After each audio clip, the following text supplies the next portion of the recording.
Situé dans un écrin de verdure, un saisissant diamant d'inox apparaît derrière les arbres. Véritable sculpture d'artiste, le château de Rantilly est une œuvre d'art à part entière dans ce parc de plus de 50 hectares. Sylvie Pascal, directrice générale adjointe du domaine, nous accueille. Nous sommes au parc culturel de Rantilly Michel Chartier, donc c'est la communauté d'agglomération de Marne-et-Gondoire, donc on est en Seine-et-Marne et on n'est pas très loin de Paris, on est à 30 minutes, on est accessible par le RER, on peut venir en voiture très facilement, donc le parc culturel de Rantilly sur la commune de Bussy-Saint-Martin et Bussy-Saint-Georges.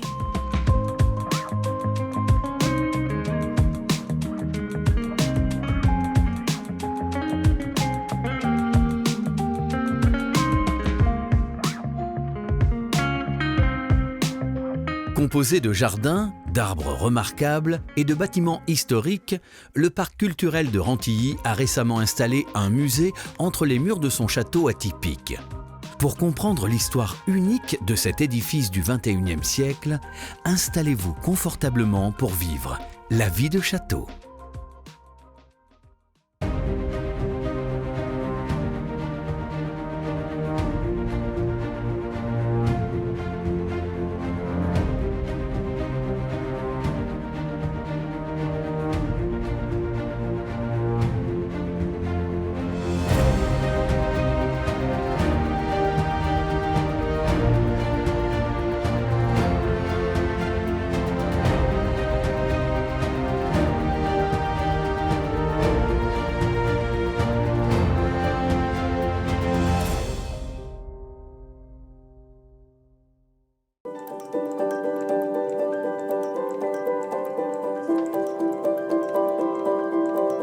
Fruit d'une rénovation hors norme, le parc Michel Chartier accueille aujourd'hui des activités multiples, telles que des spectacles, festivals, ainsi qu'un musée, une bibliothèque et même d'anciens bains turcs. Entre nature et culture, le domaine de Rantilly propose une expérience de visite unique. C'est un parc culturel, ce qui est un concept un peu étonnant, mais ça traduit bien un enjeu politique de la communauté d'agglomération qui a vraiment un très fort projet autour de l'environnement et un très fort projet autour de la culture, et ce, depuis sa création. Donc c'est d'abord un parc, c'est d'abord un espace naturel remarquable, avec un parc à l'anglaise, une forêt, des bassins à la française et un château particulièrement singulier, inattendu puisqu'il a été effectivement réhabilité par Xavier Veillant. Donc c'est vraiment une architecture très singulière.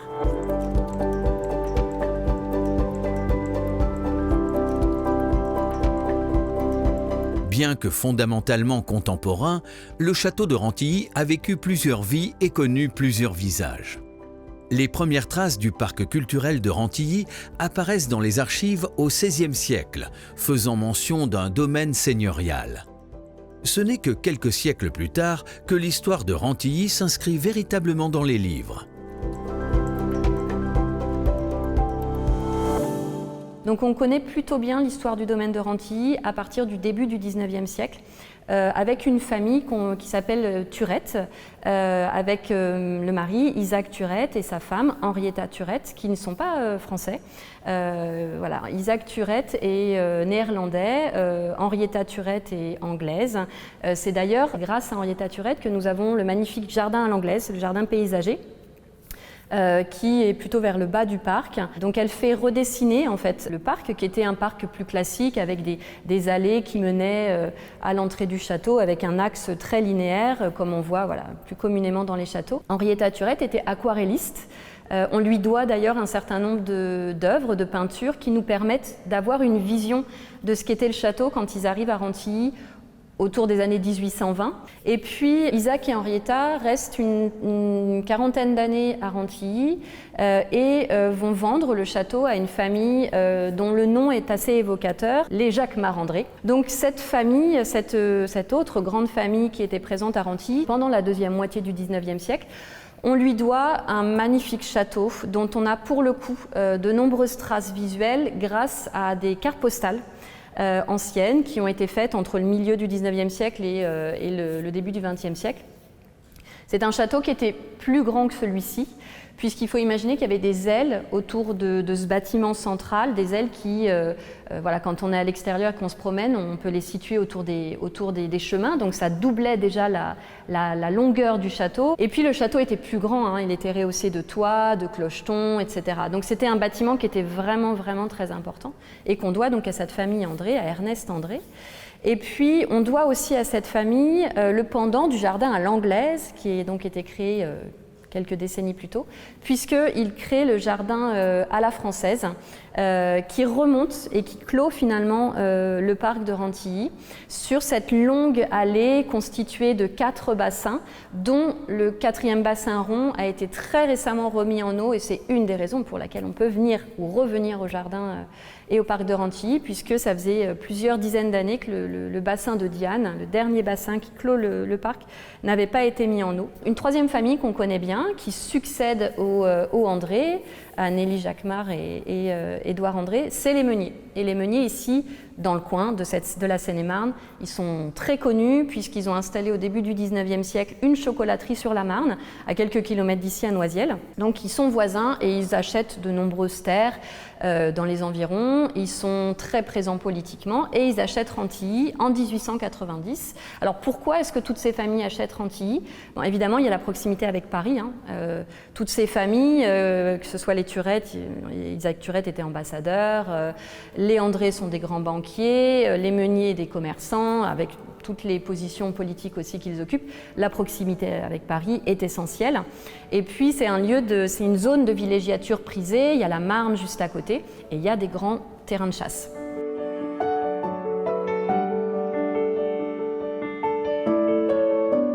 La famille Meunier restera propriétaire des lieux jusqu'en 1988, date à laquelle un projet immobilier démarre sur les terres de Rantilly.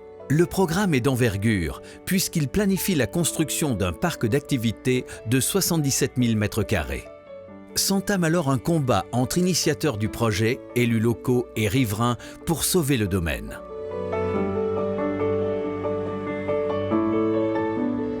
En 2001, le château est sauvé. La communauté de communes de Marne et Gondoire rachète le domaine et s'y installe, mettant fin à 10 ans de lutte. La volonté est claire, ouvrir le domaine au public afin d'en faire un véritable lieu culturel. S'ensuit de multiples rénovations jusqu'à la plus importante d'entre elles, revisiter l'enveloppe même du château.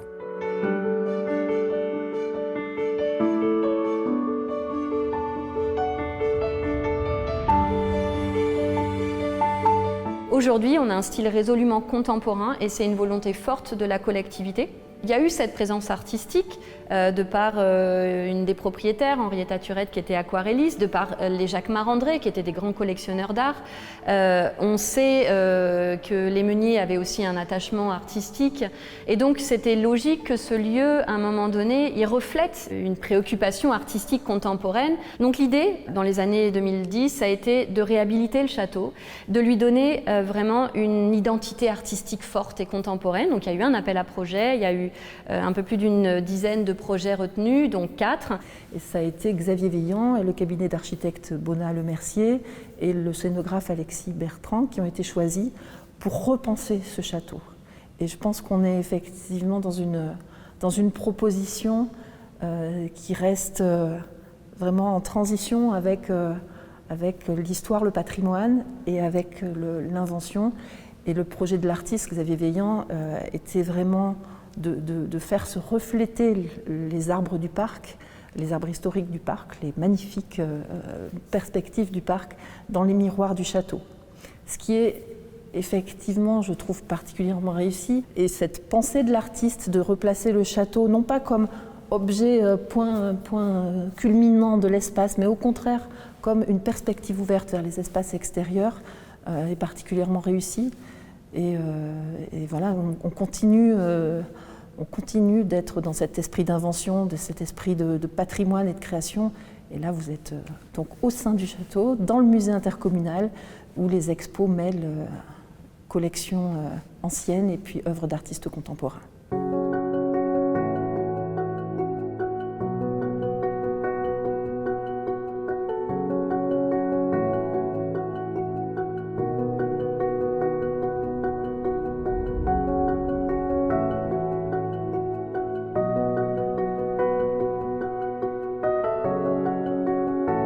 Depuis 2022, ce cocon argenté accueille les collections du musée de Lagny-sur-Marne. Ces nouveaux espaces, résolument modernes, permettent une meilleure exposition des œuvres et un accueil optimal du public. Cette collection, constituée de plus de 10 000 objets, est initiée en 1865 par le maire de Lagny-sur-Marne, féru d'histoire locale. L'archéologie, les beaux-arts et la photographie s'unissent harmonieusement à l'enveloppe contemporaine de son musée.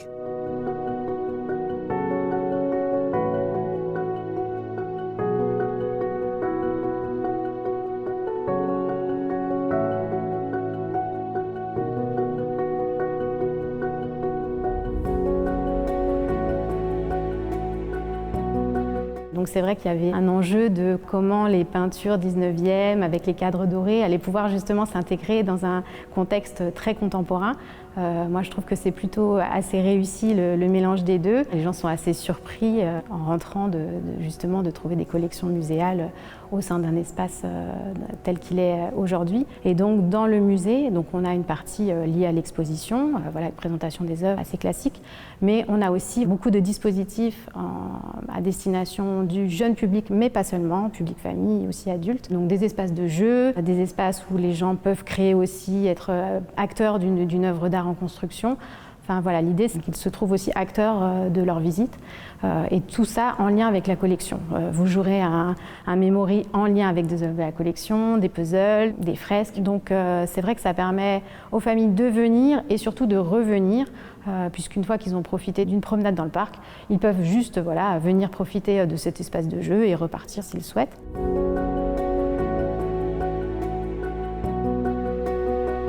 L'artiste emblématique des collections du musée, c'est Léo Gosson. Donc, c'est un artiste qui est né en 1860 et mort en 1944. Le musée a eu la chance, dans les années 70, d'avoir un don de la famille des descendants de Léo Gosson, un fonds d'atelier. Voilà, on a plus de 1000 entrées dans l'inventaire le concernant. Léo Gosson, c'est vraiment la figure emblématique des artistes qui vont avoir séjourné à Lagny-sur-Marne dans la deuxième partie du 19e siècle. Donc, c'est un peintre autodidacte. Il va fréquenter Seurat, Signac, donc il va être très influencé dans son art par le mouvement néo-impressionniste.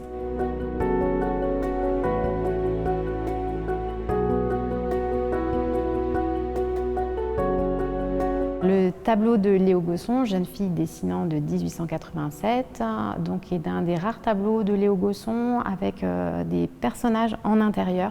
C'est vrai qu'il s'est beaucoup plus intéressé aux paysages des bords de Marne parce que je pense qu'il sillonnait voilà, le territoire. Donc c'est assez intéressant qu'il se soit penché sur une scène un peu plus resserrée. Et là, on voit déjà poindre un peu les touches pointillistes de cette technique.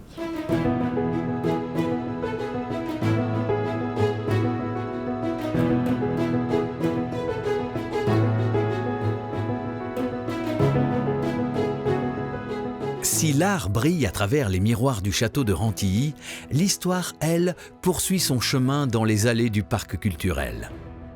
Situés en bordure du domaine, plusieurs bâtiments liés à la vie du château d'autrefois attirent la curiosité des visiteurs.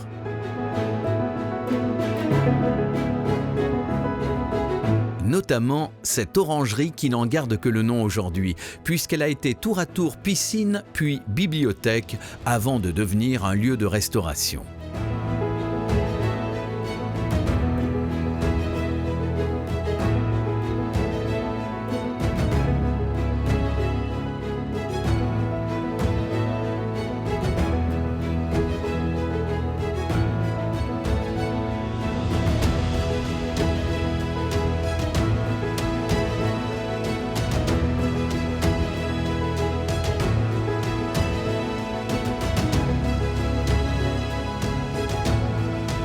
Au fur et à mesure des passages des différents propriétaires, les bâtiments communs perdent également leurs fonctions historiques.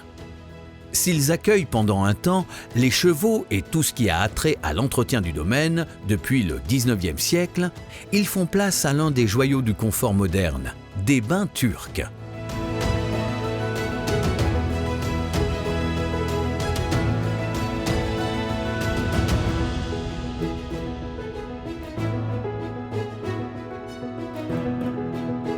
Les bains turcs en fait ont été réalisés par la famille Meunier, qui est la dernière grande famille à avoir habité ici à Rantilly, à la toute fin du 19e siècle. C'était l'idée d'avoir quelque chose de très confortable, l'idée du loisir. Voilà, c'était une piscine, elle est juste en dessous mes pieds. Donc aujourd'hui, pour sécuriser et pour pouvoir aller facilement dans cet espace, il y a des grandes plaques de verre au sol, mais sous les plaques de verre, on voit la cuve, en fait, on voit vraiment le bassin dans lequel les meuniers et leurs invités venaient se baigner. Donc l'entrée, en fait, se faisait par une autre porte, on entrait par le côté des bains turcs. On arrivait en haut au niveau des vestiaires et puis on redescendait par les portes pour venir prendre un bain chaud. On appelle ça les bains turcs, donc les bains c'est plus une piscine que des bains, mais turcs parce que c'est lié à la décoration à l'orientale qui orne vraiment du sol au plafond cet espace. Ce qui est intéressant aussi, c'est que donc, toute cette décoration qui est en faïence, en matériaux en terre, vernissés, etc., très colorée, toutes les formes, tous les décors, on les retrouve aussi à la chocolaterie à Noisiel, dans différents espaces, notamment le plafond en berceau comme ça, avec ces briquettes comme ça, blanches et vertes.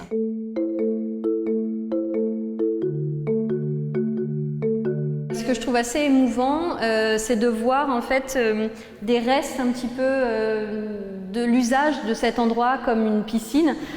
Ici, en fait, on a encore le thermomètre. Alors, il manque l'aiguille, hein, mais il n'y a pas d'eau, donc on n'a pas besoin de connaître la température de l'eau. Donc, il y a le thermomètre qui indiquait la température de l'eau. Et ce que je trouve assez rigolo aussi, c'est la présence encore de toutes les poignées qui permettaient sûrement d'actionner en fait les cuves, les réserves d'eau qui sont juste sur le côté, qui permettaient d'alimenter les bains turcs. Là, on est dans un autre espace qui accueille en fait la chaudière qui permettait de chauffer l'eau qui alimentait la piscine. Donc on voit de ce côté-là la cheminée qui accueillait le bois ou le charbon pour générer de la chaleur, qui ensuite évidemment allait dans ces cuves que les enfants appellent la locomotive. Il y a une partie qui est ouverte ici, mais elle était fermée évidemment comme l'autre partie au-dessus. Donc ça permettait de retenir l'eau. Il y a une partie au sol et puis on voit là toute la tuyauterie qui permettait ensuite d'arriver jusqu'à la piscine et de mettre plus ou moins d'eau chaude en fonction des envies des baigneurs. Donc aujourd'hui, la chaudière, elle est dans cet espace un peu central entre les bains turcs et la salle des trophées. Et on voit donc que ces éléments patrimoniaux, artistiques, industriels côtoient des livres, puisque depuis un petit peu moins d'un an, depuis septembre 2022, la bibliothèque de Rantilly s'est installée ici, dans ces espaces bains turcs et salle des trophées. Et c'est un autre élément très intéressant, c'est la charpente métallique de cette salle qui provient des ateliers Eiffel.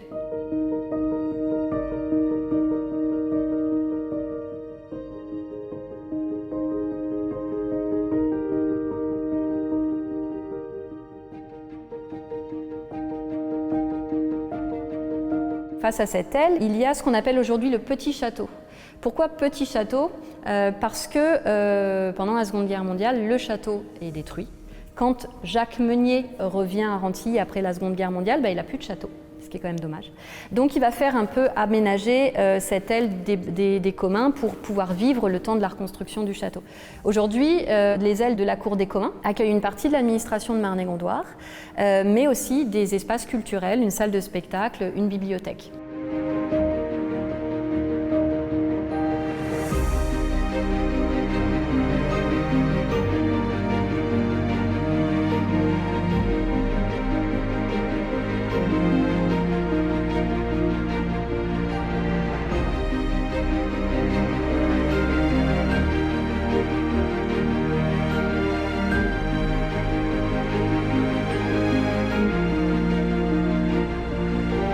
Et puis, caché derrière cette cour des communs, il y a un bâtiment que j'aime beaucoup, déjà parce qu'il est très énigmatique et c'est un peu symbolique aussi du domaine de Rantilly, parce qu'il y a plein de choses qu'on ne connaît pas encore et dont il faut partir à la découverte.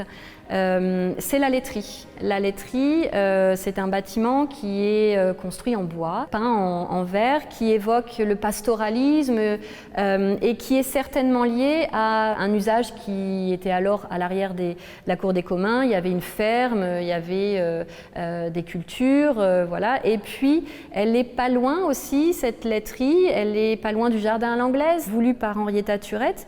Et dans les jardins à l'anglaise, il y avait des lieux un peu surprenants qui évoquaient l'ailleurs, qui évoquaient d'autres temps, d'autres architectures. Alors voilà, moi je me demande si ce bâtiment n'évoquait pas la vie à la campagne.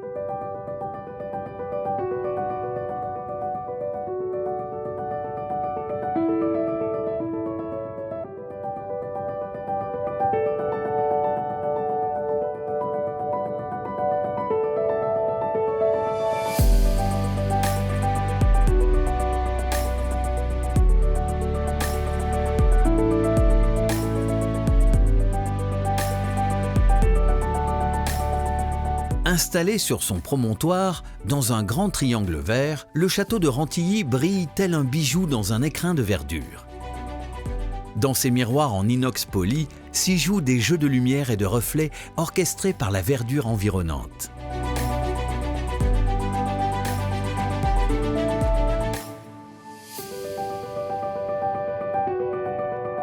Il y a sur 50 hectares des paysages très différents, des paysages qui sont liés au jardin à l'anglaise, qui ouvrent vers les vallées de la Brosse et de la Gondoire, avec une limite ténue entre le parc et les vallées environnantes qui donnent vers les collines voilà, de Bussy-Saint-Martin.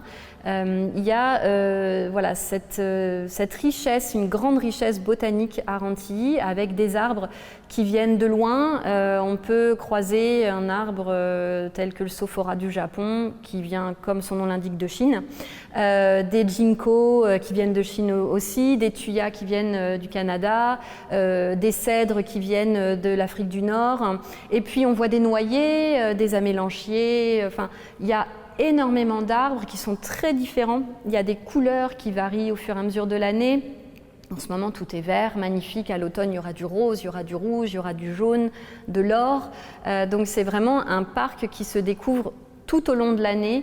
Même quand c'est l'hiver, il y a des formes absolument magnifiques. Il y a un arbre qui est classé, qui a un label, un arbre remarquable, qui est un platane, qui est plus en bas du parc, qui est aussi magnifique avec ses feuilles, que l'hiver sans ses feuilles. Et ses troncs, on peut les observer vraiment de manière vraiment précise. Et puis, ce qui est intéressant aussi, c'est qu'on a des architectures du paysage très différentes. Du côté du jardin paysager, qui est un paysage...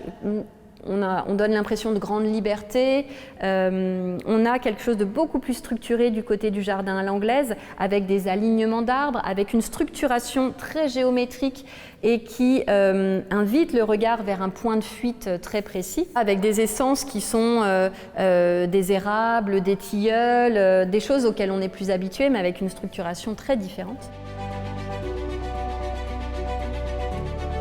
Pas très loin de l'entrée du parc, de l'entrée historique du domaine, on découvre une sculpture donc, qui est un hommage aux deux architectes du domaine de Rantilly, Elisabeth Lemercier et Philippe Bonnat.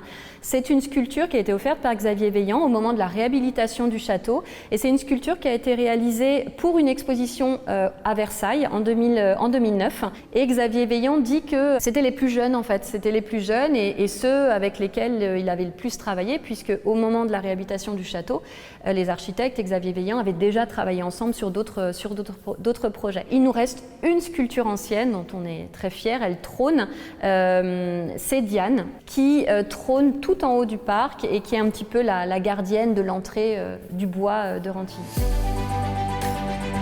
Le parc de Rantilly accueille de multiples événements culturels tout au long de l'année, notamment le festival Printemps de Parole, qui met à l'honneur la danse, le théâtre et les arts de rue.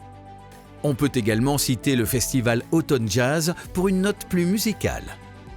Accessible en vélo, en RER ou en voiture, le parc culturel de Rantilly Michel Chartier est ouvert tous les jours, toute l'année. Le château, lui, est ouvert selon les expositions. Venir à Rantilly, c'est effectivement découvrir un lieu singulier. On a l'habitude des châteaux historiques et celui-ci, il est vraiment très singulier. Ce château au miroir, il interpelle, il questionne. De découvrir le parc, non seulement en se promenant dans le parc et en découvrant les espaces naturels, mais en voyant son reflet dans le château, c'est vraiment une originalité et une singularité qui est très propre au parc culturel de Rantilly-Michel-Chartier.